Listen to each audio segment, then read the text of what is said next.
So welcome to Introduction to Documentation. This is the first of two-part series that we've planned for you and that's targeted towards API publishers. Before we move ahead, let's introduce ourselves. So I am Meenakshi Dhanani and I'm a developer advocate at Postman, like Alami. I'm based in India, unlike Alami, but Alami will tell us more about himself. So go ahead, Alami, tell us who you are. Hey everyone, I'm Alami. I'm also a developer advocate at Postman, but I'm based off the UK, currently sitting in France though, because I was looking for some sun. So I just came here.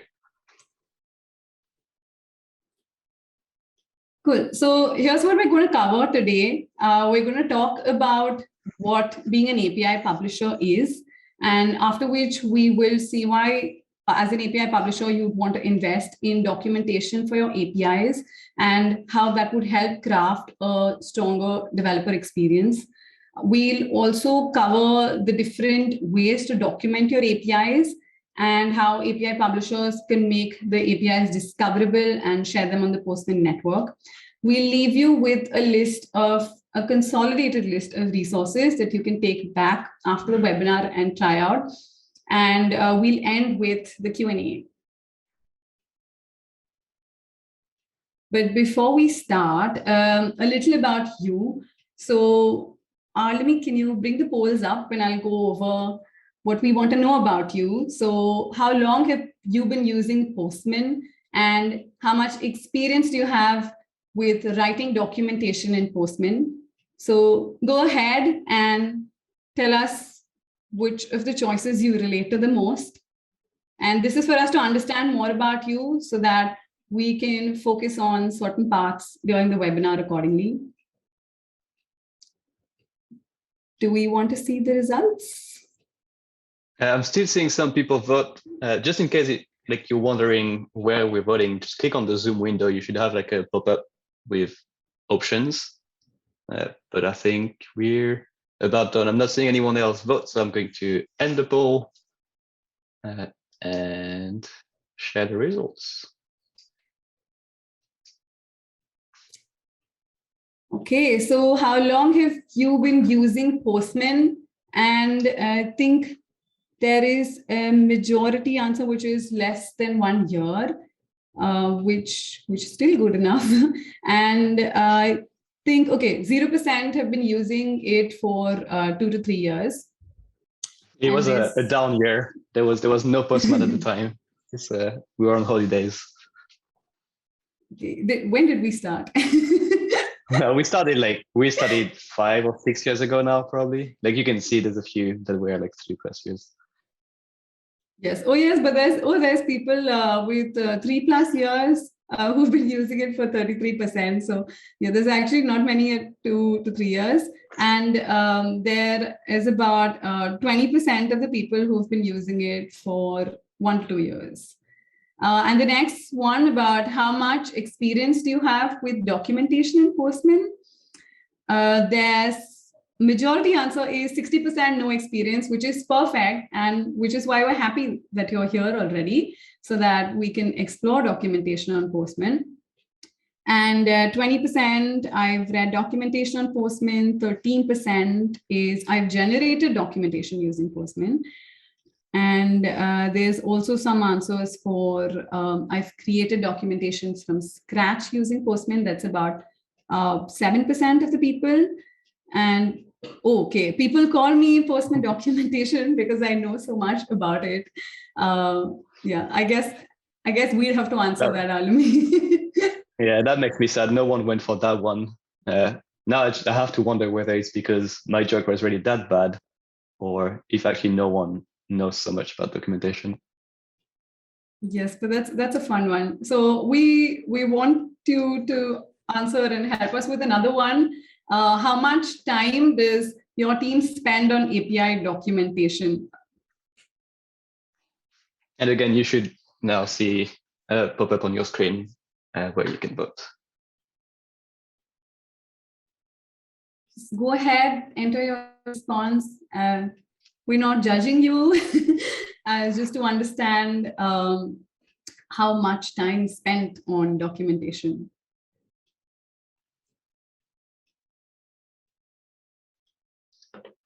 Okay, I still see a few people voting. I'll give it another 10 seconds. Get your votes in, and then I'll end the poll. Okay, I'll share the results and let you analyze.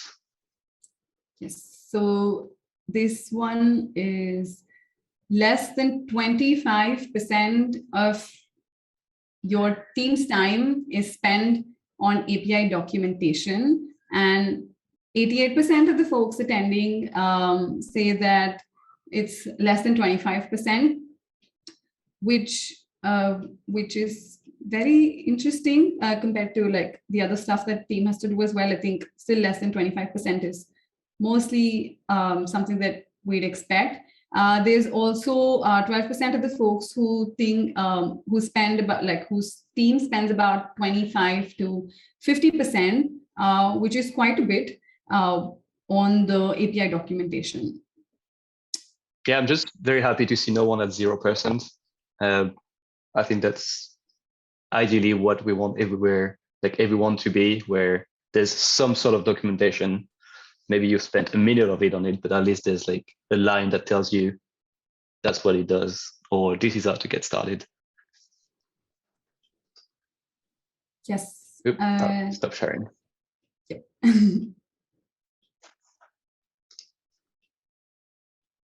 Cool. So now that we know more about you, let's understand who or what an API publisher is. So if you are working on an API and that API is available to other app developers for consumption in the form of, let's say, I'm another app developer who's working on an API exposed by somebody, and I may be wanting to build an app on top of it, or I want to build another API on top of the API. So if any one of us over here or any one of you are actually working on APIs that are exposed to other users, then you're an API publisher. There is, of course, different kinds of APIs that you may be working on, and nonetheless, you still be an API publisher. So there are public APIs, and these are APIs that are exposed, that are available on the web for people to use. Let's say Spotify or AWS, or in fact, chime in on the chat with any one of your favorite public APIs. And if you have a public API published as well, we'd be happy to know.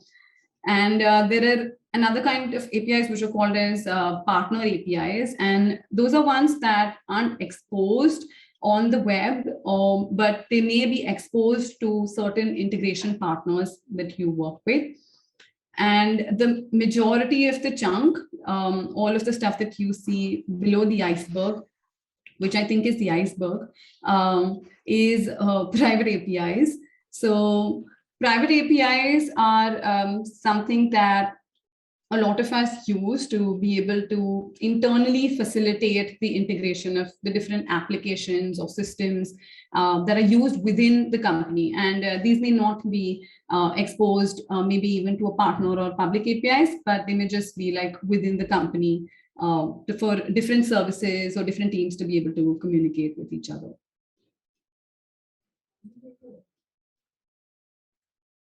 So before we actually deep dive into documentation, we want to cover what we're going to focus on during the session. So we'll be looking at, like you'll be able to explain the influence of documentation on user onboarding.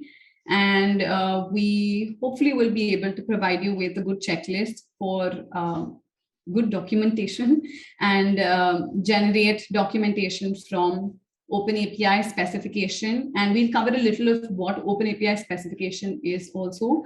We'll build a sample workflow and we'll build guides for easier onboarding.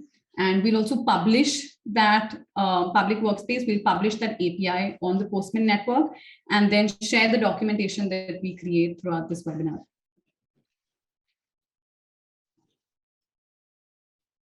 So while we're thinking of why we should document, I think it was a good thing in the survey. I think a lot of the attendees here believe that time should be spent on documentation. And let's just highlight why that probably is.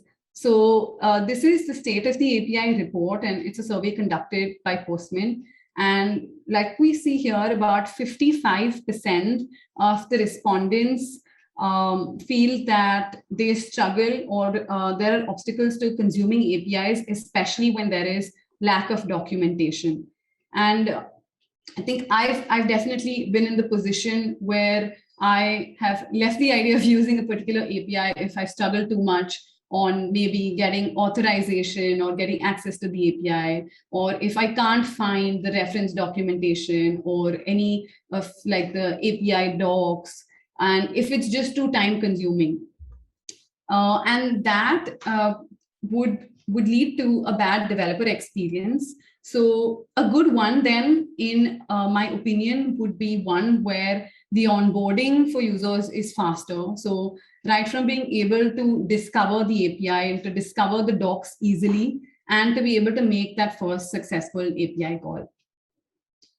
Yeah, I feel like I have been in positions where there's different APIs that do the same thing, and I'll prioritize one that has better documentation just because I know it's going to be easier to get started. Or maybe I'll like, one is most known, so I'll go for it, but then I'll struggle and I'll just go for another like smaller one just because at least it's well documented. So that's one of the things that developers will look at from the start. And I see, yeah, we have some people that are sharing, they have the same experience, and I'm not surprised.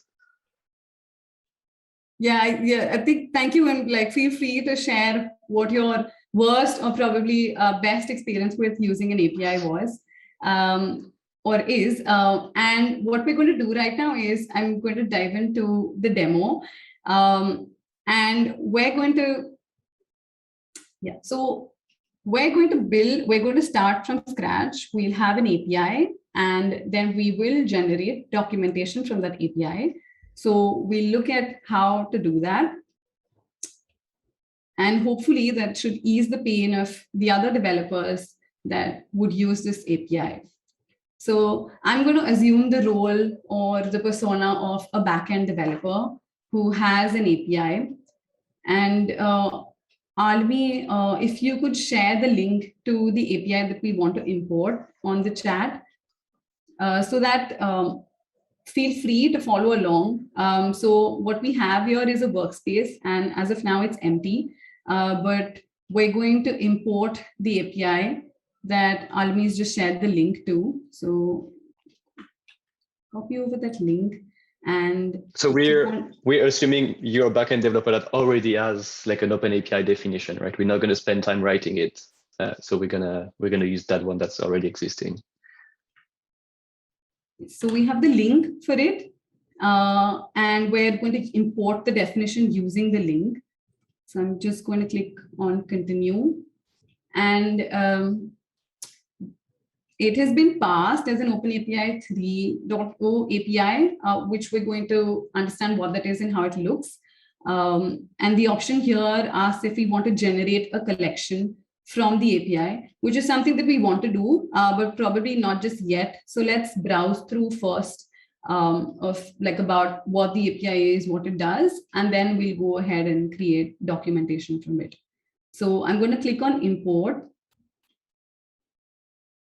So the import was complete, and it's just asked me if I want to publish this imported API to the private API network. And if I click on yes, it will be available on the private API network so that other team members will be able to find it and probably build on top of it. But we still want to generate documentation, and we want to prettify it a bit. So I'm just going to go ahead with no and have the API imported. Yeah, just quick FYI, if you're following along, that's great. If you're not able to follow along, that's fine as well, because we'll be sharing like the end result at the end of the webinar as well. So you'll be able to just fork it and use it straight away. Yep, thank you, Alami. So let's look at what we've imported. We have a draft version that we've imported. So this is a version name of the API. And let's go over to view schema. And this is what we have. So, which is a JSON, and it's OpenAPI 3, which is a way to be able to describe a RESTful API. So we're just going to browse through a little to understand what this file that we imported contains and how we can get the crux from it, like how another developer could make sense out of this file.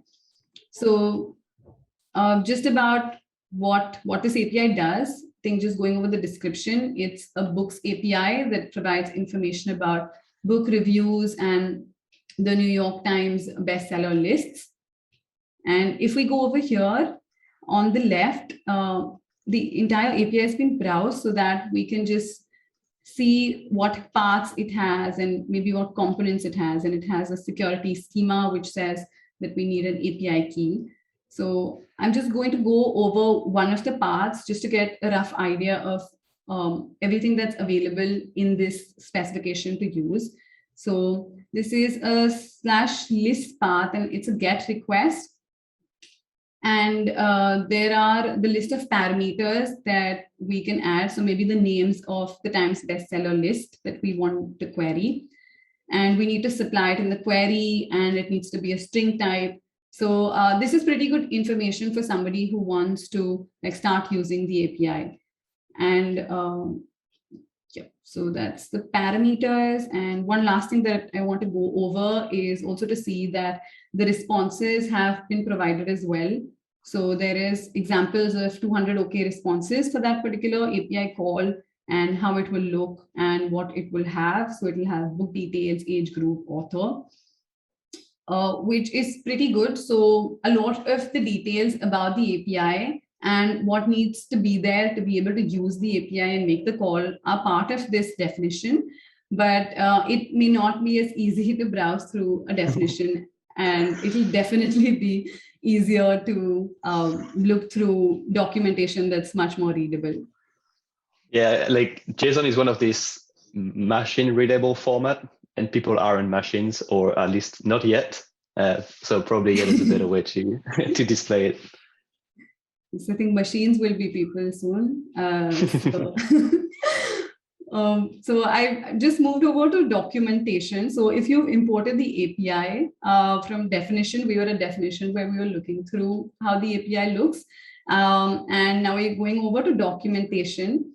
And I'm going to generate documentation out of it. So I click on create documentation, and we'll call this something. So let's call it books API reference. And I'm carefully choosing this name because what I want this to be is I want it to be like a reference for every endpoint possible that this books API exposes. Like every path should be there and all the details should be there. So this is the complete reference for everything that the API has that you see.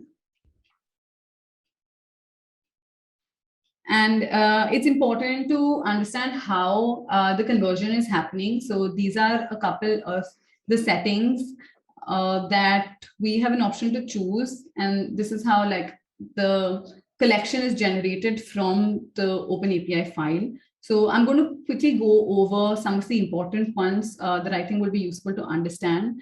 So this one, the request parameter generation one.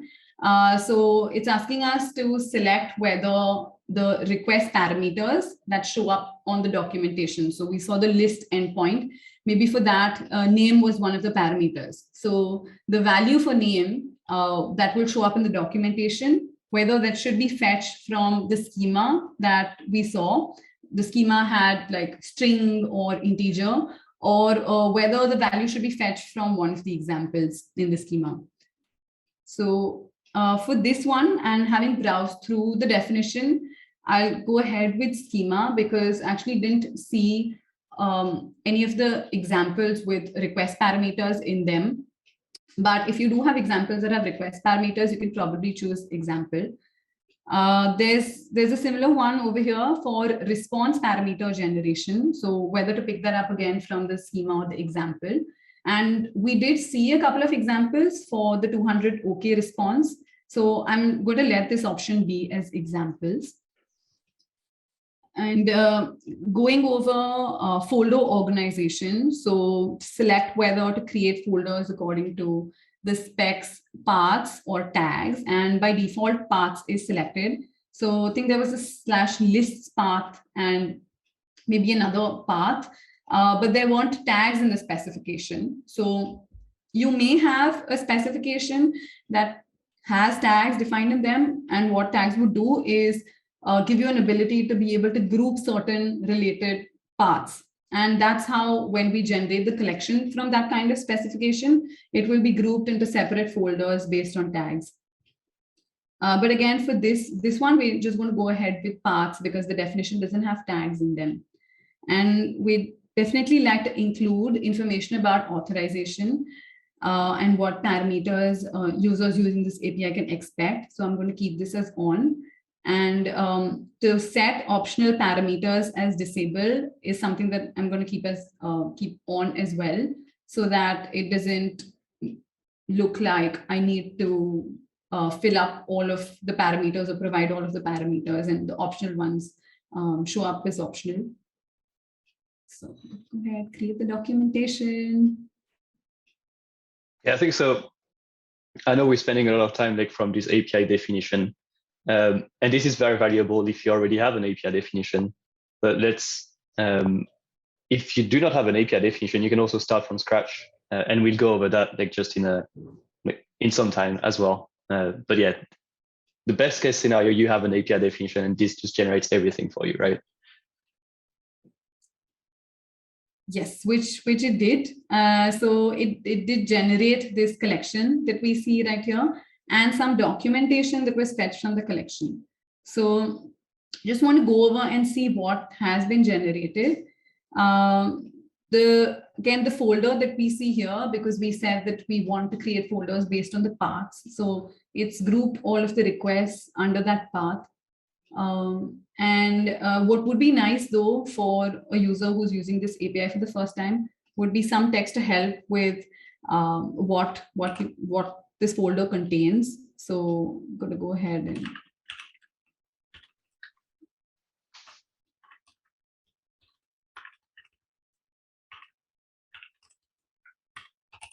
bestseller lists.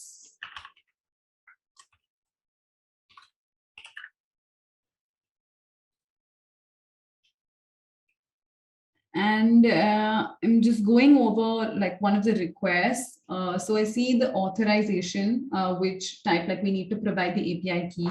And this is part of a particular request, but this is something that I think would repeat for each one of the requests. Like it's here in the second request as well. So it would make sense to move this up like on top in the collection overview, so that anybody who starts using this API or maybe is going over the documentation first can get the authorization details. I hope I spell authorization correctly. I don't know whether it's like using the British or the American spellings. We won't judge. Okay, I'll trust you on that one. I think we just also want to go over, so we did choose the option that the request params should come from the schema, which is why like it's not showing complete values that it would if there was an example, but it's showing the type that was there in the schema. And it's a good thing that like all of these details were already part of the OpenAPI. So things about like what the age group parameter is, or how the format of each one of them can be. So for example, for ISBN, it would be difficult for somebody to just understand the format of ISBN. So it's good that all of these details were already part of the specification. So if you have a specification existing with all of these details, we were actually able to generate the documentation out of it with like a click. But of course, you will have to add more details and more text for it to be easily used. by people. So I think we have successfully been able to generate an API reference out of the OpenAPI that we had. Almi, do you want to take over and show us the other way to be able to document the books API that we have? Yep.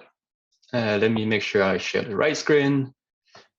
And now you should be seeing the same thing, but from my end. So yeah, so Mina is a backend developer in that case. Really what a backend developer cares about is that people that are out there can see all of the endpoints. They know everything they can do with the API. And that's what the API reference is. If I'm an internal user of that same company, I want to be able to see the whole thing, and I want to be able to kind of create my own integration with it. Now I'm going to play the role of someone that is in the developer relations team.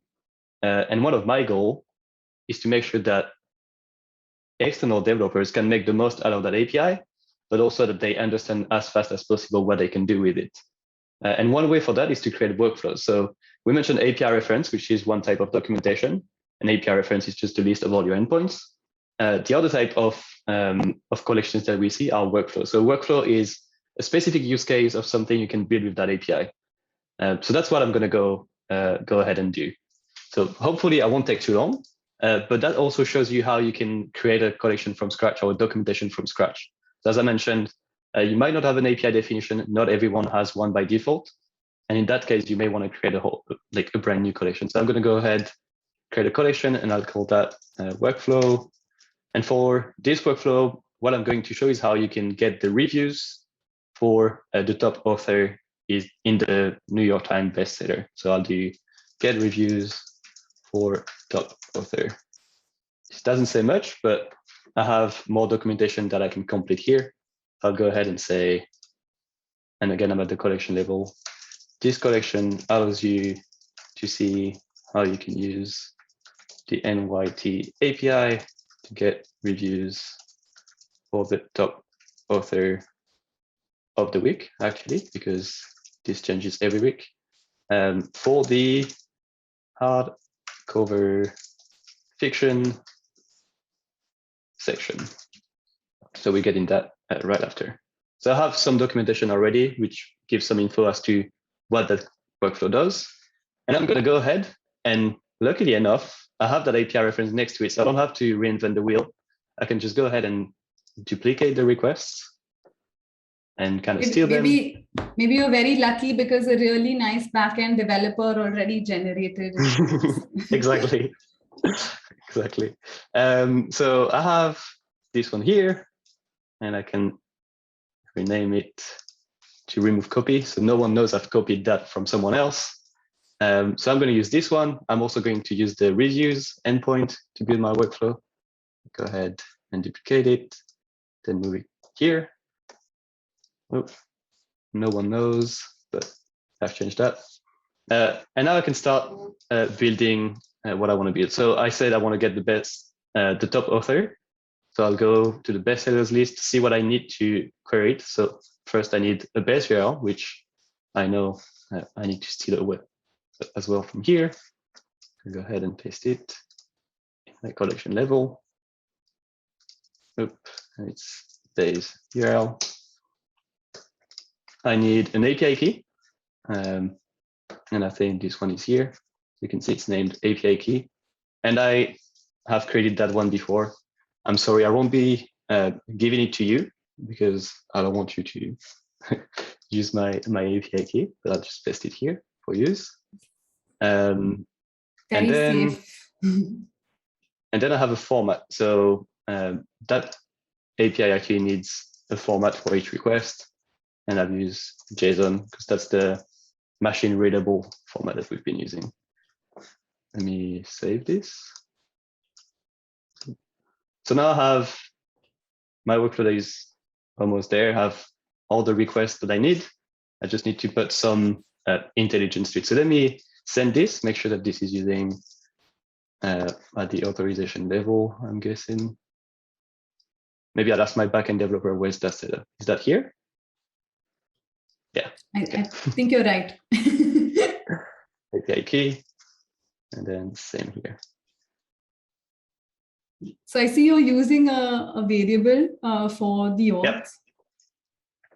So that's to avoid repeating myself. So that's one of the things that is important when you're creating documentation or you're providing something to a developer. You want to avoid as much as possible that they repeat themselves. So by using these variables, as a developer, when I start using that workflow collection, all I have to do is set it up once in my variables here, and then it's just going to be used throughout the whole request. So the base URL is the same everywhere, the API key is the same everywhere, and the format is the same everywhere. And if I wanted to change it, let's say someone on that webinar copied my API key and stole it from me, well, all I have to do is regenerate it on my dashboard and then change it here. And it's going to be changed on all my requests as well. Good point. And just, so, I think one thing also that we want to be aware of is not to expose any of the secret API keys as part of the documentation. So that's one thing we want to be careful of. Yep. So I'll do what I said my workflow would do.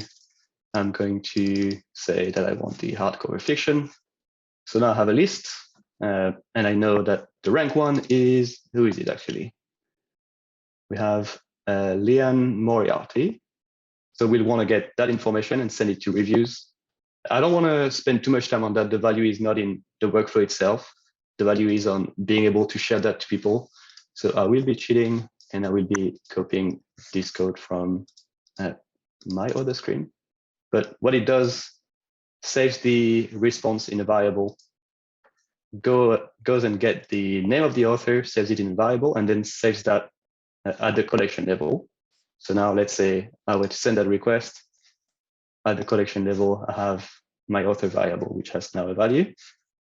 And I want that value to be used in here. So for the next one, I want to have author parameter. And now I can send this, and I can get the reviews for Leanne Moriarty, and there's two of them. I can see them here, and that works. So great. I've created that workflow, but now I want to share it with people, right? Like, I'm happy, have something that works, that demonstrates the value of my API. But now, how do I get it in the hands of people? So Mina and I have been working in this team workspace. Fair enough, we didn't want people to see it as we were building, as we were generating stuff, etc. But now that it's ready to consume, we're going to change that workspace to a public one. So I know we had a question in the Q&A, which I might actually take right now, which was, how do we, what is the value, or like, what is the API network? So the API network is a place where you can find all the public entities that are published in Postman. So that can be a workspace, that can be a collection, that can be an API, etc. And by switching the visibility of that workspace from team, which is just us at the moment, so you can see the members are me and Mina, to public, I'm just going to make that available to everyone. And you can see that this is a globe that means everyone out there will be able to access it through the API network. So all data in the workspace will be made public. Yes, please, go ahead. And now the workspace is public, and everyone should be able to access it, hopefully. So, yes, just to just to clarify, by making the workspace public, the API is now available on the public API network. So I think there was also an option to make it available on the private API network. So if we do that, the API would be seen not by everybody on the network, like not by the public, but only by people on your team who would be able to consume it. So maybe a private API that you're working on would be good to share with on the private API network, and a public API like the developer advocate Arlemi is exposing is good to like switch on, toggle it on to public and share on the public API network. Yeah, I think it comes back to what you shared at the beginning with this iceberg. It depends what's the goal of the API. Is it to be used internally? In that case, put it in the internal API network. Is it to be shared with the public? In that case, put it in the public API network. And is it to be shared with partners? In that case, soon you'll be able to put it in the partner API network. And I think the name kind of gives away like what their use is for. And actually, that makes me think that I forgot to do something. I put in what that collection does. One thing I did not share is how to use it. So I'm going to go ahead and add more information in here. And I'll say, not money, how to use that workflow. And this documentation here, or wherever you're able to write in documentation in Postman, actually allows you to use markdown. I know Mina kind of use some as well with these double hashtags, which makes your title bigger. You're able to create, to add links, you're able to add images, you're able to add tables if you want to. So for now, I'm just going to say to use that workflow, a few steps. First, fork it to your own workspace. Then send the best seller list request.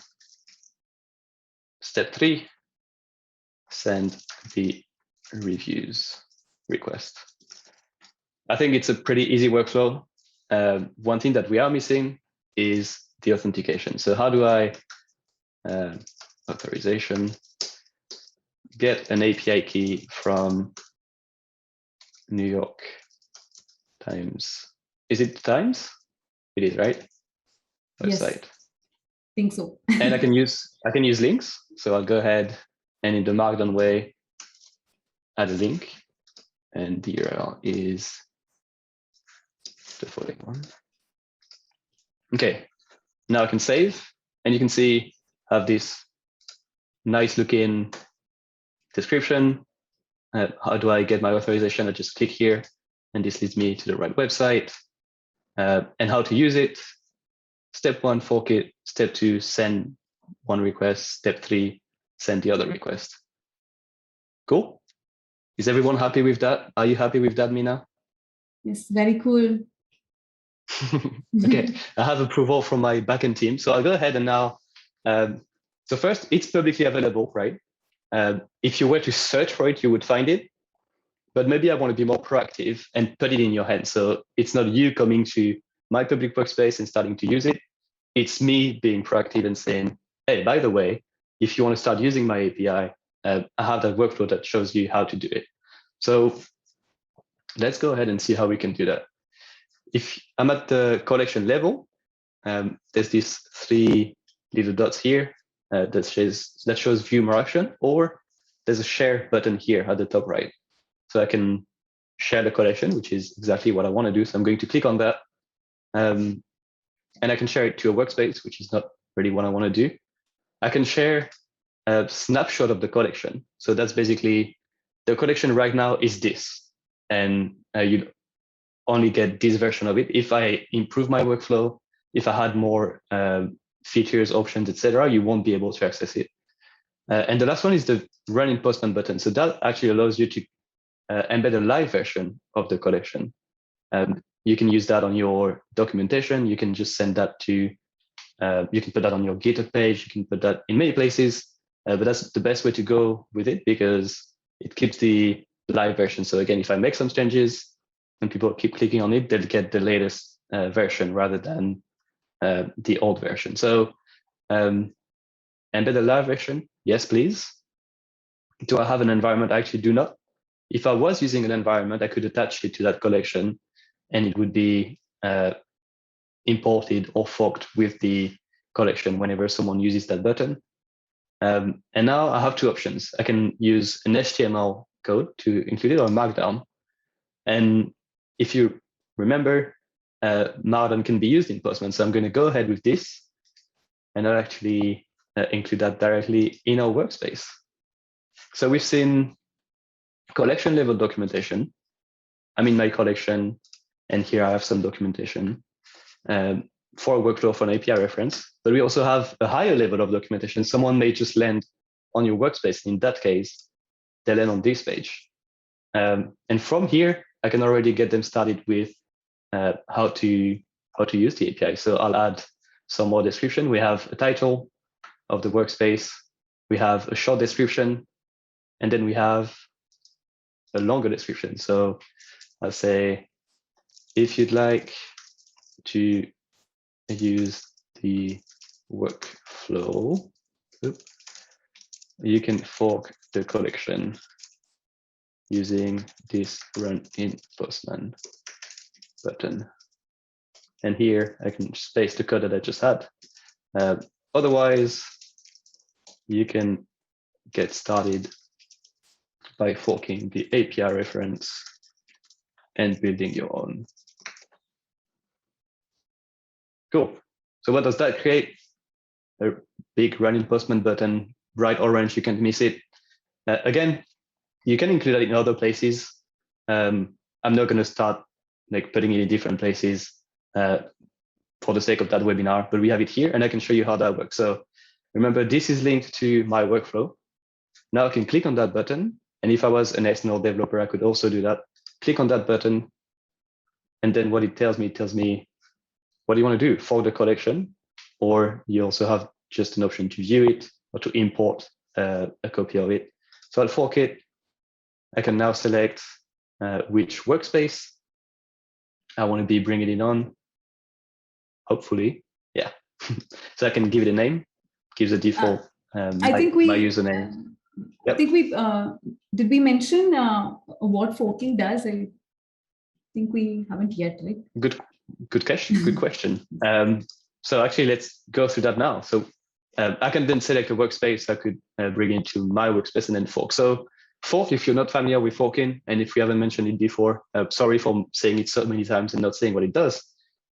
Forking is familiar in version control. So if you're using GitHub, you might be familiar with it. Instead of making a copy of it, you're making a copy, but keeping a link to the parent item or collection in that case. So I'll be bringing that collection to my workspace, but I'll be able to push it back. So let's say as a user, I've copied that workflow, made some improvement. I might want to push it back to the parent collection, and then obviously they will need to review it. But also what this allows me to do, and for that, I'll go back to the workspace. Oh, that's not the one. This allows me to stay aware of when there's changes to the parent one. And instead of like having to restart from scratch, I can just bring in the updated changes that have been made. So I can go ahead, fork it, and then let's say me, the developer person, updates the collection with more documentation, more examples. I can then go in and bring the latest changes to my own version. So yeah, that's the two sides of it. One is I'm able, because I have that link, I'm able to push back things, but also because I have that link, I can keep on pulling the changes the other way. Am I missing anything? Let me think for it for a second. Mina, am I missing anything?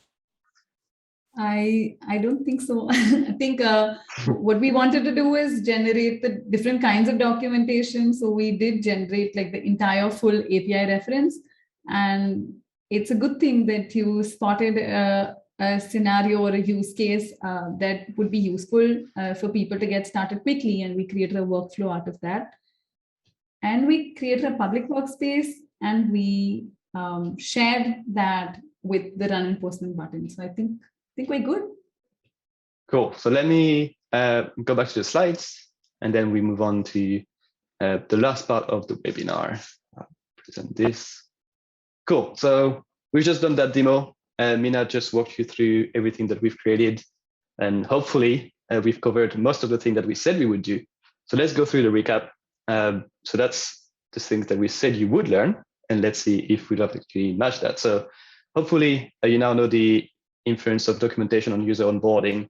And I think we had some people in the chat chiming in, which already had some insights on that. So that's great.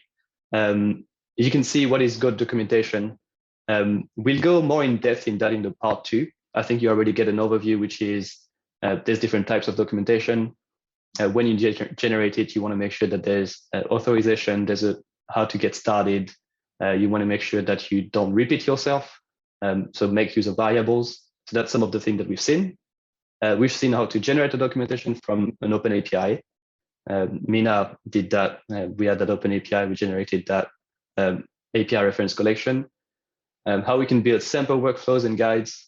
Again, that was the one that I did. Just using some of the endpoints from the API reference, we created that workflow. How to publish a public workspace and what it means, right? I now have that public workspace. Any external users can collaborate on it, can like start working with us on it by forking the collection, proposing changes. They can also leave comments if they want to, and share documentation in the API network, which is what basically we've done by making the workspace public. Let me go to the next slide. As I mentioned before, if you were not able to follow along, you can go to that link and you'll see a collection that is called Introduction to Documentation, I believe, which is basically everything we've done during this webinar, but already finished. So you can see it yourself if you want to see a live version of it. And with that said, I'll give it back to, oh, actually, no. Before we go to Q&A, a few resources that we want to share with you. 30 Days of Postman. If you're into getting badges, if you're into learning more, because there's much more to documentation than documentation to Postman, this is one for you. 30 Days of Postman is one challenge a day, how to do different things from testing to collection running to variables, etc. in Postman. If you have any questions, or if there's anything you want to share around Postman, we have a community forum, which you're very welcome to. So community.postman.com. Any discussion around Postman is happening there, and we're on there. We have a lot of community members there that are sharing their own work. And then the good documentation checklist is a 10 checkpoints thing. And we've been through some of them today, and we'll be going through some of them during the next webinar, which is what you want to make sure your documentation is including when you create it. And I think with that said, what's next? I feel like this could probably be for after the Q&A, but I'm going to go through that now. You may have seen Mina and us writing special characters to create links, to make some titles bigger.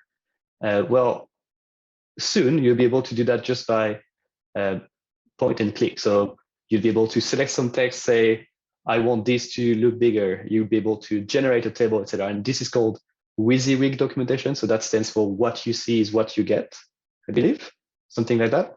And yeah, it's basically just a helper for you to write like better looking documentation. You've seen how you can fork a documentation or a collection. You'll soon be able to fork the API itself, and that's going to bring all the relevant collections with it. So let's say you have an API with a few documentations attached, you can bring that all together. And there's going to be more, but if you want to see all of what's coming up, you can go to the link that is at the bottom, which is a link to our public roadmap. And you can see everything that's happening in the Postman ecosystem thanks to that. And now I give it back to Mina, and hopefully we'll get all your questions and answers. I know some of them are already answered because we have some people, thank you, Sean and Joyce, that are answering questions on the go. But yeah, I'll let Mina take over from now. So let's have a look at the questions that we have. One of them is, can documentation be shared to only specific people outside your team via a URL? Or do people accessing the documentation have to utilize it inside of Postman? So that's two questions. Yeah, I think let's look at the first one. So the first one is, can documentation be shared to only specific people outside your team via a URL? So do you want to take that one? Yep. So technically, if you only send that link to the people you want to, then yes. But if you're looking for a more secured way, that's where the Partner API Network is going to come in. And this is one of the things that is coming soon. And what you'll be able to do with that is being able to select who externally you want to share that specific documentation or that specific API with. And then if we look at the next question, do people accessing the documentation have to utilize it inside Postman? They don't have to. It's easier because it's already there and all you have to do is click send. But if you want to go ahead and just generate the code for it, and that's probably the next step, you're able to generate code snippets, for example. So let's say you fork that collection, the documentation, you're happy with how it works. Maybe someone can post a link in the as an answer to that or in the chat to generating code snippets. But you can actually generate the code that you'd then be able to put directly in your app. And that's another way to consume the API while still leveraging the benefits of Postman or like what it allows you to do. Yep. And also, I think we covered how to share the documentation with the Run in Postman button. But the way that we share the link to the SpaceCamp workspace, that you can also, like, without embedding the button, just have the link to the public workspace to share with people outside of your organization or just anybody on the internet. Yeah, that's actually a good point. And it's maybe even worth actually show it. So any of these entities, whenever I click on any of these, you can see the URL changing, and that URL is a unique one that you can share to anyone. So if I want to share a link to the public workspace, I can share this one. If I want to share a link to that collection, I can share this URL, and so on and so on. Each and every entity in Postman has a specific URL that you can share to people. And I think the last question is, can examples be added to the API for different response codes? Yep.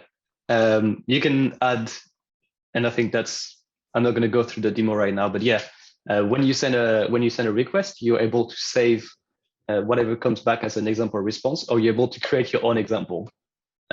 So actually, I'm going to show that now because I think it's value. Yes. For example, I'm here, and I can see that there's already an example for 200 OK. I can go ahead, click here, and add another example. And then I can say, well, this one is going to be 404 not found. And then I can say, this page was not found. And that's another example. And you can just keep on going and add like as many examples as you want, or as many examples that they may exist to your API. Obviously, this will also show up in the documentation. Yes, so examples would definitely make it easier for somebody, even without actually pressing the send button, just understand what they can expect from the API.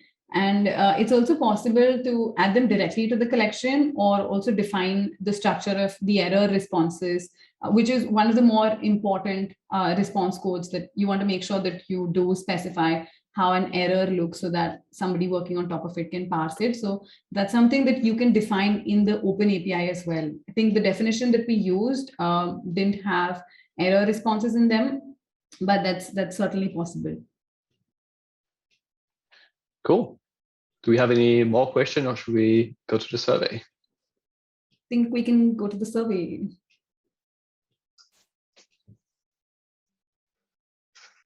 So we're going to post the link to the survey, and we'd like for everyone to fill this one out. It will help us understand how your experience was and what we could do better for the upcoming webinars that we have planned for you all.